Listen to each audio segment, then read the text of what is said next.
dasar dalil agama orang yang mengatakan meninggalkan sholat dengan sengaja tidak ada qadha badinya. Yang kedua, tetap wajib qadha baginya. Dasarnya sama yang dipakai. Bedanya adalah analisa. Ini saya sampaikan di sini karena ini termasuk fikih muqarron, fikih perbandingan tentang kondisi orang yang meninggalkan sholat dengan sengaja. Adapun dalam pengamalannya terserah panjenengan. Cuma kalau melihat dari runutnya, karena orang yang tidak ada qadha baginya juga ada dari kalangan sahabat Nabi, juga ada dari kalangan tabi'in. Orang yang mengatakan wajib mengqadha juga dari kalangan sahabat Nabi, juga dari kalangan tabi'in, ulama besar yang 4 masuk semua. Jadi dua-duanya punya argumentasi. Nah, sehingga maksud saya di sini, kalau kita mendapatkan perbedaan seperti tersebut di lapangan, tidak perlu gegeran. Khusus bagi kaum wanita yang mens. Jadi kaum wanita kalau sedang menstruasi tidak wajib mengqadha sholat, tapi kalau puasa tetap wajib mengqadha. Makanya kalau bapak-bapak tidak mau mengqadha sholat, mens kan nggak mungkin. Jadi hadis itu kalau dilihat sababul wurudnya berkaitan dengan masalah menstruasi kaum wanita di bulan Ramadan. Nah, para jamaah yang dimuliakan oleh Allah, adapun orang yang terlambat sholat sampai habis waktunya dengan sengaja tanpa sebab uzur tergolong pelaku dosa besar, maksiat kabirah, maksiatul kabirah. Maka orang tersebut tidak hanya wajib mengqadha, tetapi juga dituntut menunaikan tobat kepada Allah. Nah, para jamaah, tobatnya orang yang meninggalkan sholat, ya sholat. Jadi sholat itu ya tobat. Makanya kan as-salawatul khams, sholat 5 waktu dari waktu ke waktu adalah tobat. Makanya orang yang meninggalkan sholat, tobatnya ya sholat. Itu menurut pendapat yang mewajibkan mengqadha sholat. Rasulullah pernah mengqadha sholat yang ditinggalkan sebab uzur saat perang Khandaq. Nah, ini kan karena uzur. Yang berikutnya, Rasulullah Shallallahu Alaihi Wasallam menegaskan bahwa menunaikan perintah kepada Allah lalu mereka meninggalkannya itu hutang. Orang tidak puasa Ramadan hutang, orang tidak sholat itu hutang. Dalam riwayat Bukhari juga riwayat An-Nasai, fadainullah ahaqqu ayyuqda, hutang terhadap Allah itu lebih berhak untuk ditunaikan. Itu dikatakan taubatnya orang yang tidak sholat ya sholat. Nah, para jamaah, hadis Nabi yang mengatakan man nasiya sholatan bal yusalliha iza zakaraha la kafaratun laha illa zalik. Siapa yang lupa mengerjakan sholat wajib maka kerjakan ketika dia ingat, tidak ada kafarat bagi yang meninggalkannya, melalaikannya. Sebab wajib itu kecuali mengerjakannya. Sekarang justru logikanya dibalik, hadirin, dibalik. Orang yang tidak sengaja, yang karena ketiduran lupa saja wajib mengqadha, apalagi yang sengaja. Ini dibalik justru logika berpikirnya. Jadi logika berpikirnya justru dibalik. Orang yang karena ketiduran lupa saja tetap wajib qadha, apalagi yang sengaja. Nah, ini malah dibalik logikanya. Nah, jadi sebenarnya begini hadirin yang dimuliakan Allah,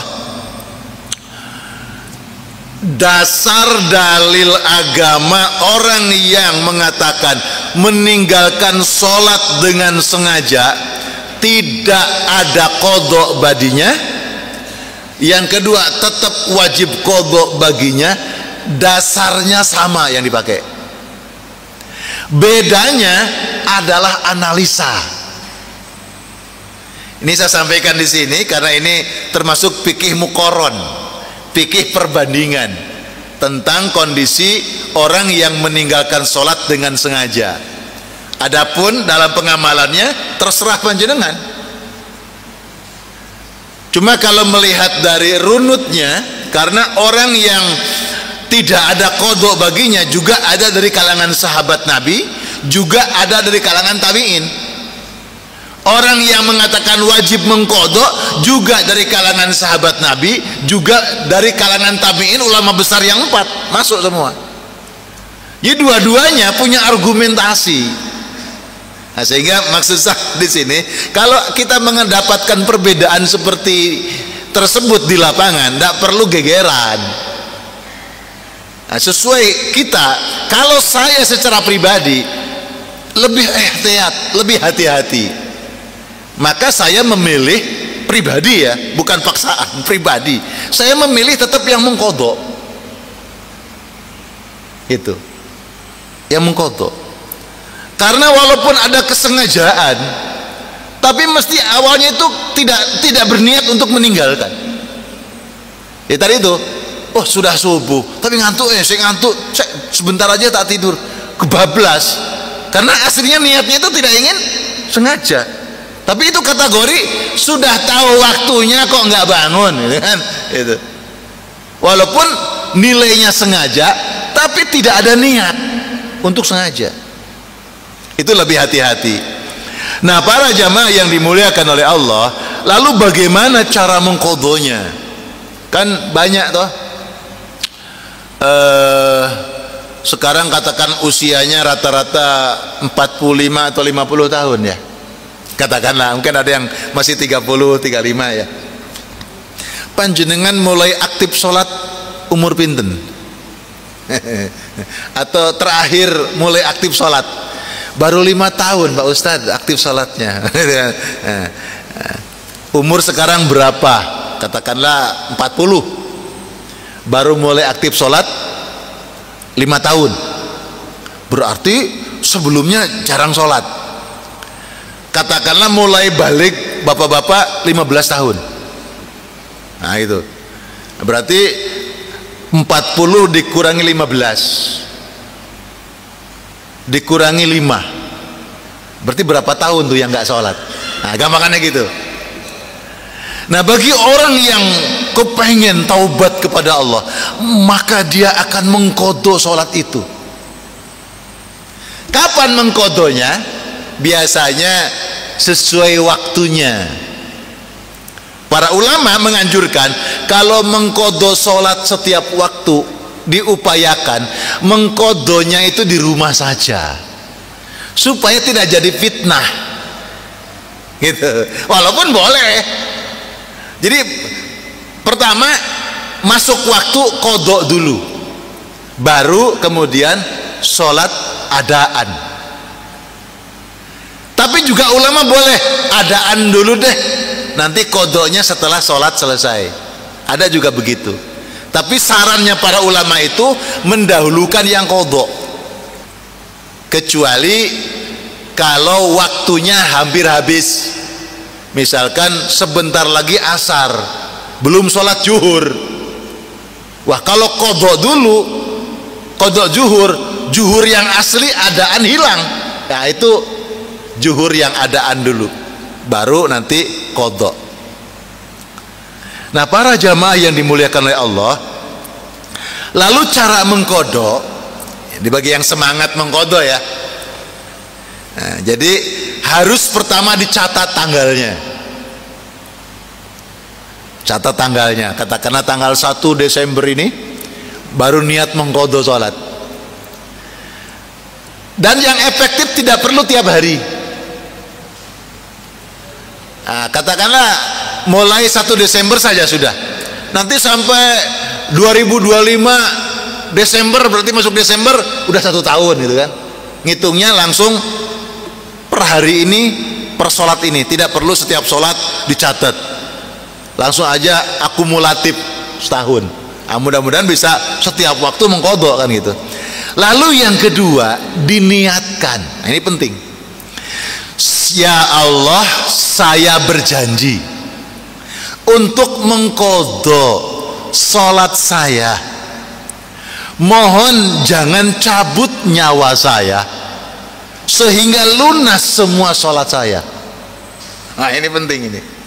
Jadi ketika niat ngodho itu, dulu katakan 10 tahun tidak sholat, saya akan mulai hari ini, mulai subuh tadi sudah mulai mengqadha sholat-sholat yang saya tinggalkan. Jangan lupa diniatkan, ya Allah, saya berjanji untuk mengqadha sholat-sholat saya.